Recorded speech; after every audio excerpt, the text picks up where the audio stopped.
आत्महत्या का सिद्धांत। एमएल दुर्कहेम ने एक मिनट पहले वो पढ़े हैं एमएल दुर्कहेम के आत्महत्या का सिद्धांत।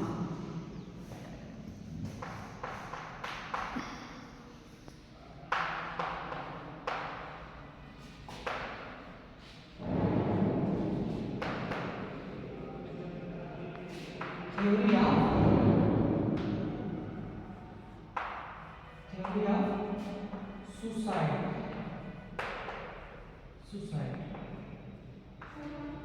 एमएल दुर्कहेम ने ये अपना सिद्धांत थ्योरी ऑफ सुसाइड ये अपनी पुस्तक ली सुसाइड, कौन सी? ली सुसाइड, ली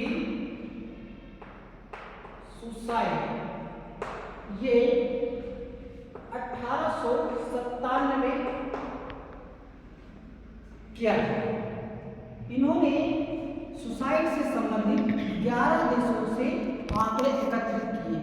ये देश Italy, Belgium, England, Norway, Austria, Sweden, Bavaria, France, Prussia, Denmark एवं सेक्सोनी, ये लगभग 26,000 आंकड़े आत्महत्या से संबंधित एकत्रित करके ये सिद्धांत उन्होंने दिया। दुर्कहेम से पहले आत्महत्या से संबंधित मनोवैज्ञानिक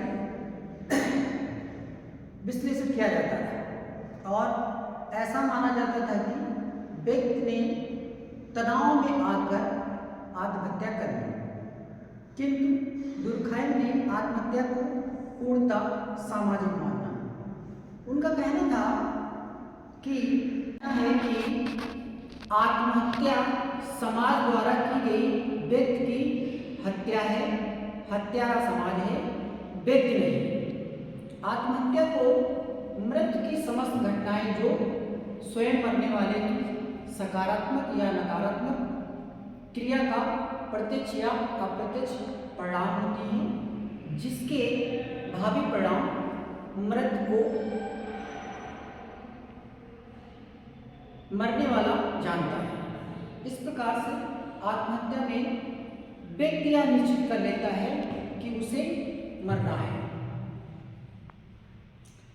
वैज्ञानिक रूप से आत्महत्या उसे कहेंगे कि व्यक्ति द्वारा जीवन को त्याग करने की इच्छा है, अतः आत्महत्या अपने जीवन त्यागने वाली क्रिया का नाम है। आत्महत्या से संबंधित पूर्ववर्ती सिद्धांतों में आत्महत्या के प्रमुख कारण निराशा, गरीबी या फिर प्रेम में असफल होना इत्यादि। लेकिन एमएल दुर्कहेम ने अपने से पूर्ववर्ती सिद्धांतों को अस्वीकार कर दिया। उनके अनुसार ये व्यक्तिगत कारण हो सकते हैं, इसके अतिरिक्त समाज या समूह द्वारा व्यक्ति पर अस्वस्थ दबाव डालता है, जिसके कारण व्यक्ति के मन में आत्महत्या के प्रतिकूल विचार उत्पन्न होते हैं और जिससे वह प्रभावित होकर के व्यक्ति आत्महत्या कर लेता है। अस्वस्थ दबाव क्या है? इसके अंतर्गत व्यक्ति महसूस करता है कि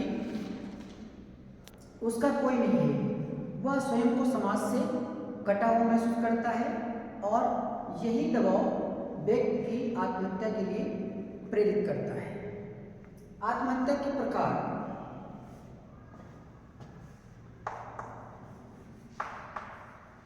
टाइप्स ऑफ सुसाइड।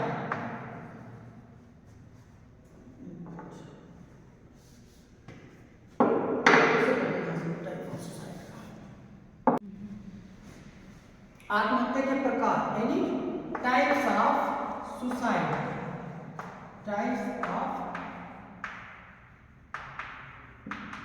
सुसाइड। आत्महत्या मुख्य रूप से 3 प्रकार की होती है, जिनमें फर्स्ट है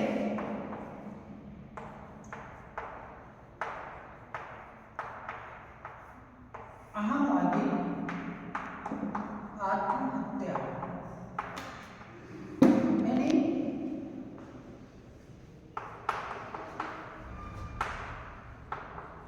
इगोइस्टिक सुसाइड, इगोइस्टिक सुसाइड। इस आत्महत्या में क्या होता है, जब व्यक्ति एवं समूह का संबंध इतना कमजोर, अव्यवस्थित और अपर्याप्त, जब व्यक्ति समाज या समूह से पृथक महसूस करता है और उसे लगता है कि समाज में उसका कोई अपना है ही नहीं, तो वह अपना जो जीवन है वो एकाकी रूप से व्यतीत करने लगता है। इससे उसके अहम को ठेस पहुंचती है और वह अपना जो शरीर है वो त्याग कर देता है, यानी वो सुसाइड कर लेता है। इस प्रकार की जो आत्महत्या है वो ज़्यादातर हमारे लोग, यानी जो अविवाहित हैं या फिर जिनके बाल बच्चे नहीं होते हैं वो लोग करते हैं, क्योंकि उनके ऊपर समाज का बहुत ज़्यादा प्रेशर रहता है। अब दूसरे प्रकार की आत्महत्या है वो है परार्थवादी। परार्थवादी दूसरे प्रकार की आत्महत्या जो है वो है परार्थवादी।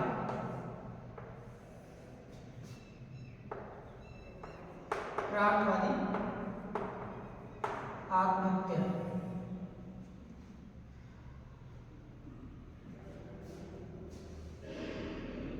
इस आत्महत्या में क्या होता है,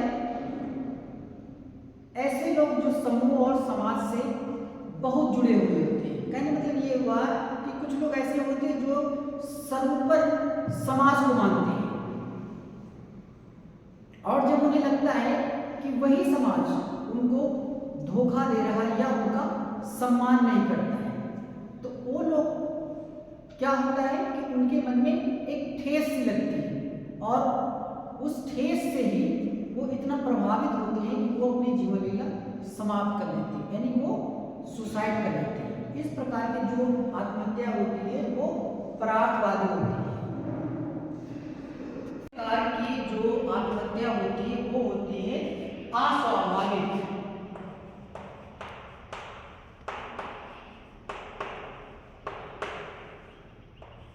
अस्वाभाविक आत्महत्या। इस आत्महत्या में क्या होता है कि जीवन में कुछ आकस्मिक या अचानक घटित होता है या कुछ ऐसा परिवर्तन होता है जिस परिवर्तन के परिणाम स्वरूप व्यक्ति के सम्मुख कुछ नई परिस्थितियां उत्पन्न हो जाती हैं और उन परिस्थितियों के साथ में व्यक्ति अपना तालमेल यानी अनुकूलन नहीं बिठा पाता है या अनुकूलन की कमी महसूस करता है। इस अभाव में भी वो आत्महत्या कर लेता है। इस प्रकार की जो आत्महत्या होती है वो होती है अस्वाभाविक या आदर्श विहीन आत्महत्या। इस प्रकार की आत्महत्या, जैसे मान लीजिए कोई कंपनी खोली गई है और वो कंपनी का जो मालिक है वो दिवालिया हो गया है, तो वो अपनी इस दिवालिया से बचने के लिए वो आत्महत्या कर लेता है, ताकि उसे लगता है कि हमें जो हमारे कर्मचारी हैं उन्हें सैलरी हमें ना देनी पड़े। Thank you. जो आत्महत्या है वो एक प्रकार से समाज में जो समाज के रूल्स ऑफ बॉन्ड है, यानी समाज का एक जो बंधन है वो बंधन का ढीला होना।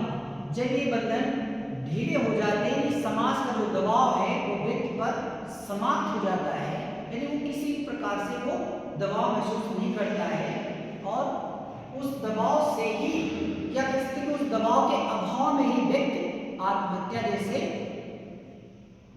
कदम उठाता है।